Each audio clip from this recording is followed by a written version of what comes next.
and welcome back to Fandom Sage Powers, where we discuss favorite characters in comics and a little this, a little that. Today we are discussing Storm, the legend Ororo Munroe, the whirlwind, a figure who transcends the mere mortal coil to stride amongst the pantheon of the divine, known to the world as the goddess of the plains, the weather witch, and the Windrider. Ororo's saga is one of power, mystique, and unparalleled influence. From the heart of the Earth's tempest to the furthest reaches of cosmic diplomacy, her reign, it knows no bounds.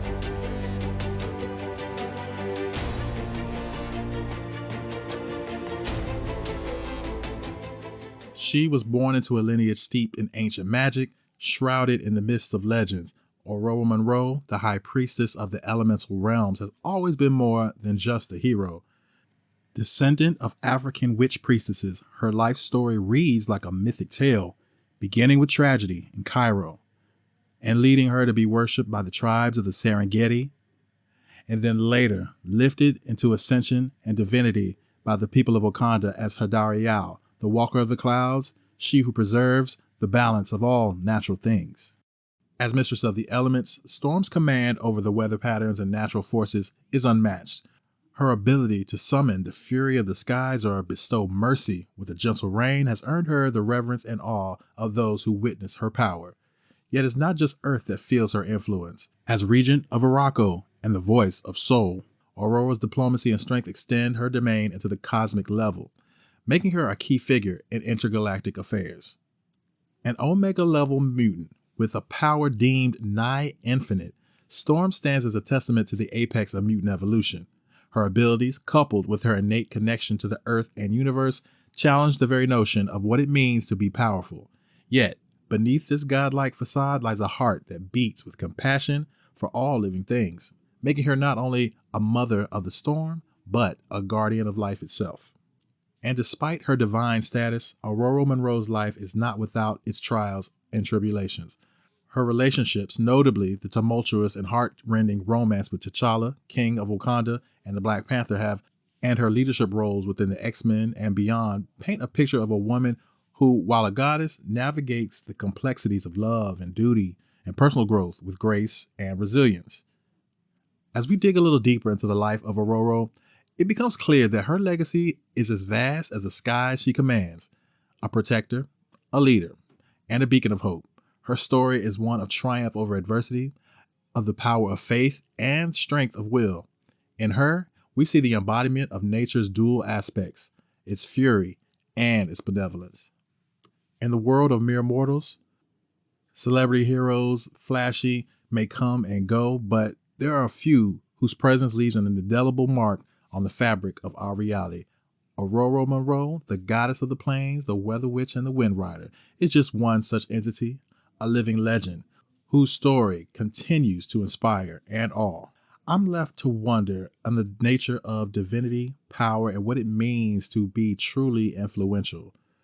Ororo Munroe, with her unparalleled abilities and journey through the spectrum of human and divine experiences, stands as the testament to indomitable spirits and those who wield great power with even greater responsibility. In the tapestry of the Marvel Universe, she is a thread of gold, shining bright and steadfast, a goddess not just in name, but in deed.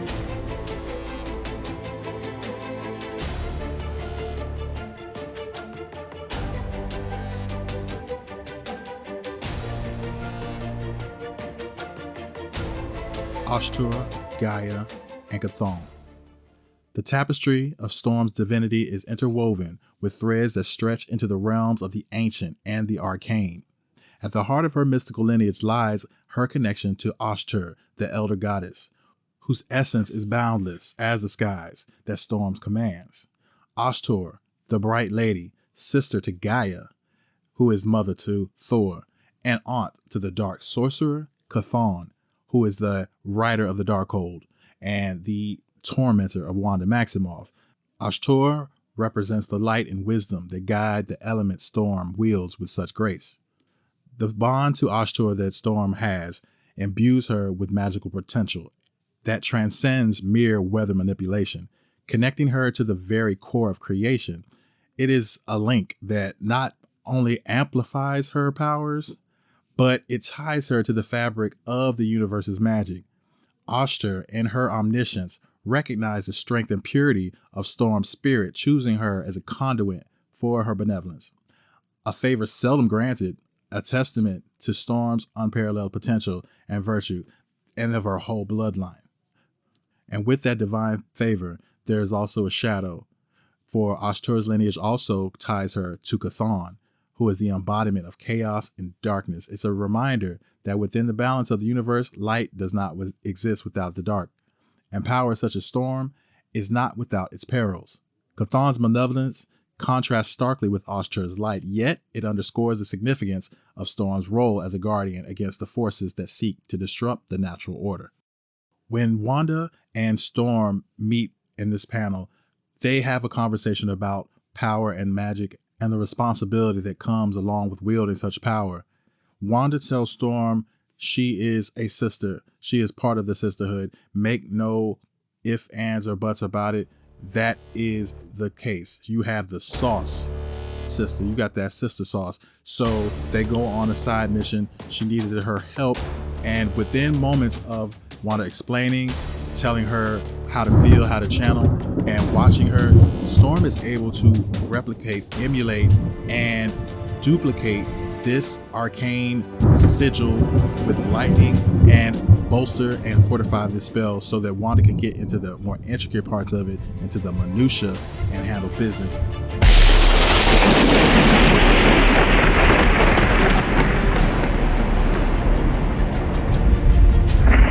I need to see more of it. Personally, I need to see how far she could take this. She needs to go ahead and spend a year or two training with Strange, or with the Midnight Suns, or be in with a magical group for a little bit, so we can get into some more of this meat of the story. It's too much to just give us a little taste.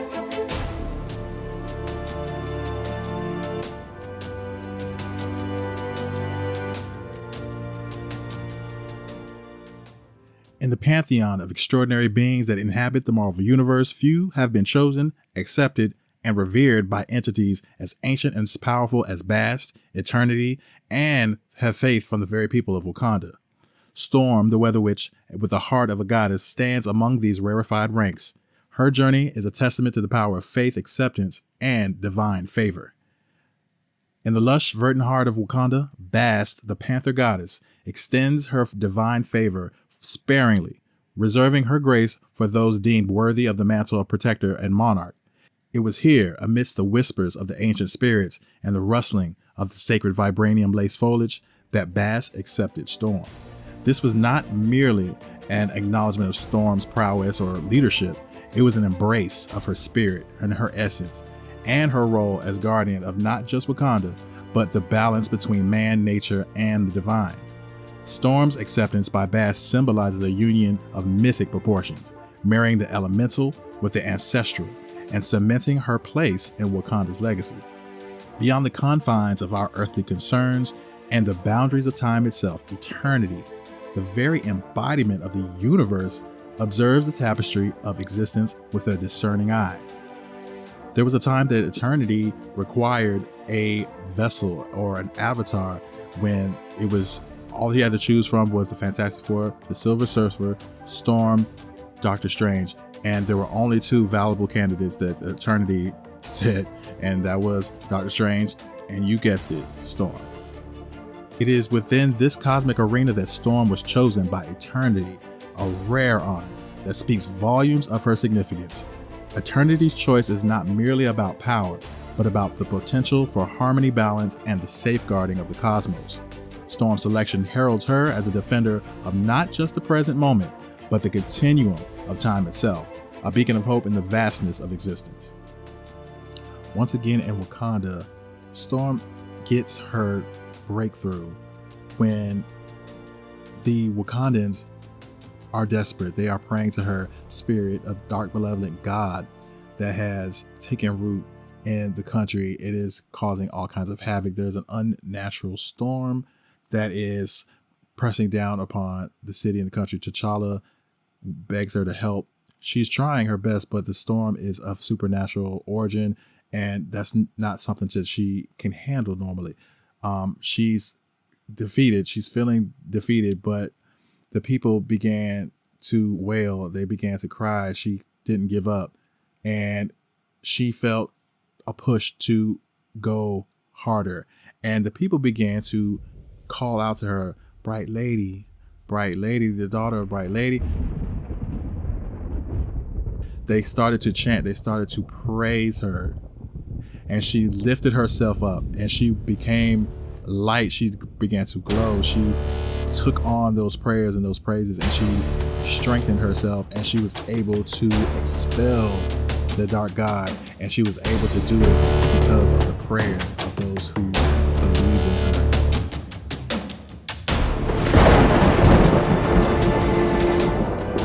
That was true divinity that she achieved, and that is true ascension.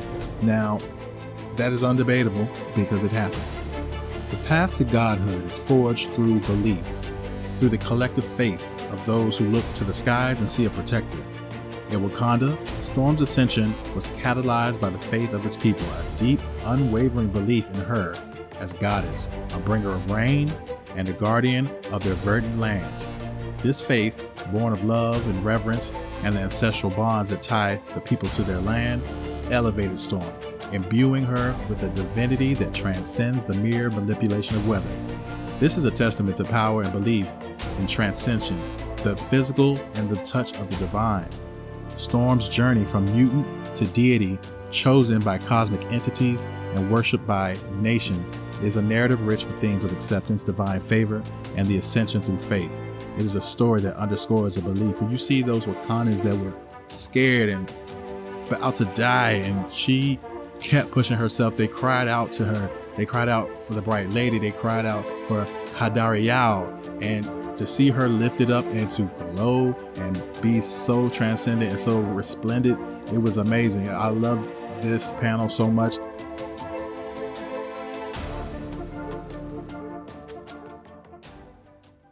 You may have not realized it, but several characters in the Marvel Comics universe wield God-like power and have received that power from different means. You can have divine power through inheritance or birthright, like being born an Asgardian, like Thor. He is born into that race, so he has those powers. Storm also has a divine birthright as well. Her bloodline has been blessed by the elder god Ashtar. One may obtain divine power through artifacts or relics. Many objects in the Marvel Universe hold divine or magical energy that gives powers to the wielder, like Thor's hammer, or the Staff of One that is used by Nico Manuro from the Runaways. One can also make pacts or receive blessings from deities. Doctor Strange often does many of the things on this list, including using relics, and he will make a pact or receive temporary blessings from a multitude of gods, and he will have great power and bestowed upon him for a certain amount of time or purpose. Ritual ascension through transformation or cosmic event, though not always technically divine, can give a person godlike power. In such case, Phoenix Force. That event gave Jean Grey godlike powers. Likewise, Apocalypse uses the celestial tech, who are in fact gods in the universe. He uses their tech to enhance himself to godlike proportions. One could also form a pact to become a vessel or an avatar for a god. Most famous of these probably is Moon Knight, Mark Spector, who has made a pact with Khonshu to be the avatar for this god. Also, the Juggernaut. The Juggernaut has a massive power from Sidorak. He touched the Sidorak gem, so that's also an artifact, but the pact that was made through the artifact gives Juggernaut his power. Bast, the Panther god, has given the line of the Black Panther Kings a portion of her power to have dominion over the dead and have all the knowledge of past Panthers before him. This is an example of a pact and kind of an avatar, but in a lesser degree. And finally, one could be God touched or ascension through adulation or exaltation, which is where we have Storm. Storm's bloodline has been blessed by Ashtar, and at the time of her ascension, she was being praised, and that is what fed her power to become ascended goddess. During the Sins of Sinister storyline, we get to see possible future timelines that have passed and will come to pass if Sinister got his way. In one such future, Storm has been the only one spared from being taken over by the Sinister strain, yet does not know that the other members of the Quiet Council and the X-Men are pretty much possessed. So when they called her down for a meeting to speak about what issues had come up, something in her spirit had told her to be ready. And it was a good thing she was. When she got there, immediately the tables were turning and Charles Xavier and Emma Frost attempt to telepathically assault her. This would have taken her out if not for her foresight and her intuition telling her to be ready. Laktuka, a Omega level mutant on the ring of Araco, she commanded him to put in some safeguards for her, something, a booby trap of sorts to connect her mind to his, and his mind would be connected to the whole of Araco on Mars. So if anybody forcibly tried to get into her psyche, it would hit them like a ton of bricks. And that is exactly what happened. So breaking free from that, she was able to unleash a barrage of divine judgment upon them. Not really knowing what was going on, but knowing she did not want to kill them, she opted to skedaddle. She scrammed, she got out of there, but she definitely wanted to go back and confront and make a stand against them. Destiny told her the time is not now.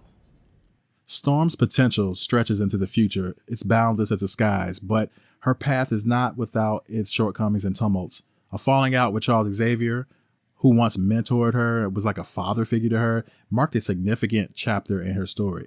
The rift was born from differing visions for mutant kind and the methods to protect them. And this highlights Storm's evolving perspective and her willingness to stand in opposition to even the most respected of allies to safeguard her people and her principles.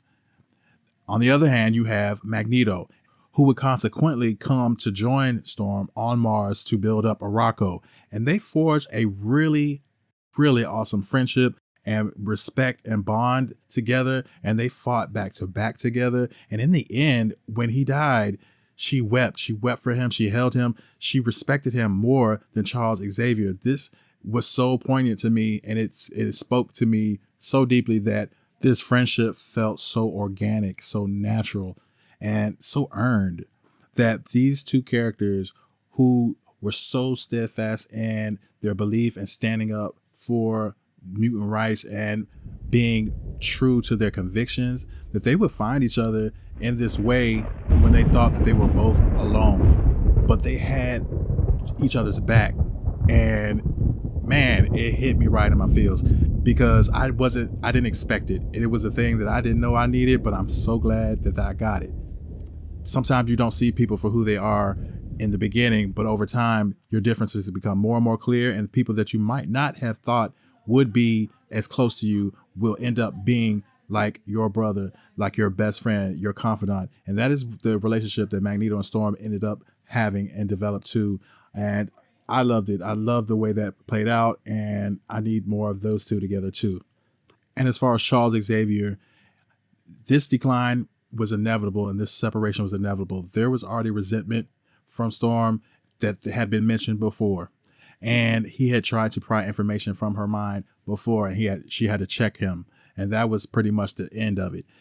And thinking back to when he came to pull her and recruit her in Africa, and how he said that she wasn't a goddess, she was a mutant. She was so much more than that. And he didn't recognize it, and neither did she at the time. But now that she does, she cannot be put into any box, and she cannot be made small again. The problem was Charles's propaganda and his message in the beginning versus his methods and his acts that he did later did not align. He started with such great ideas and lofty ideals and altruistic notions, and ultimately proved himself to be fallible just like any other man. But he sold himself so much in the beginning and was so confident and so persuasive. So I think that's where a lot of the resentment comes in for Storm, just like it had been for Cyclops at one point. Cyclops kind of got the wool pulled over his eyes, but he was the first Boy Scout, but he had to kind of break that image of Charles Xavier to realize he's just a man too. He's not any more perfect or any less fallible than any other person. So now that Storm is free of that resentment and shooking it off, she said what she had to say. Now she can really bloom into who she is going to be in the future, and I cannot wait. There's a time jump. 100 years later, Storm is still very much alive and holding off those sinister forces. But this is the very last battle. With the sinister forces bearing down upon them, what is probably the last time, Storm shows her most powerful feat yet, what is possible if she continues down the path. She manipulates celestial energies on such a level that she fractures a fissure in space and rips a hole in space, causing a wormhole, black hole to destroy much of the enemy forces. Unfortunately, this act does expend her energy and she does die from it. This is a possible timeline. This whole thing was reset by Moira, and it just shows what kind of potential we could see from Storm if given the proper training and the proper care by the writers too, of course. All hail Ororo Monroe, the goddess of the plains, the weather witch of unparalleled prowess, Windrider of the boundless skies. Behold her majesty, the leader of the Morlocks, the high priestess of ancient rites, and the guardian of terra firma. She is Hadariao, walker of the clouds, who preserves the balance of all natural things. Courageous regent of Araco, mistress of the element, cherished mother of the storm, nurturing forces of life, honored daughter of the bright lady, the voice of Saul, and the Omega, the legend, Storm. You know her name. Stand up on your feet. Okay. I'm so glad you guys came to listen to me rant and rave on like I know something. And thanks for coming back to Fandom Sage Powers. If you have any other topics, questions, outside the box type of things, I do like to discuss those kinds of things that are, a little bit, less mainstream sometimes. So please feel free to drop below in the comment section. And please, guys, be kind to each other in the comments. Doing this for entertainment. Let's all have a good time. And please come back again, like, subscribe, share, and meet me back here for the next one.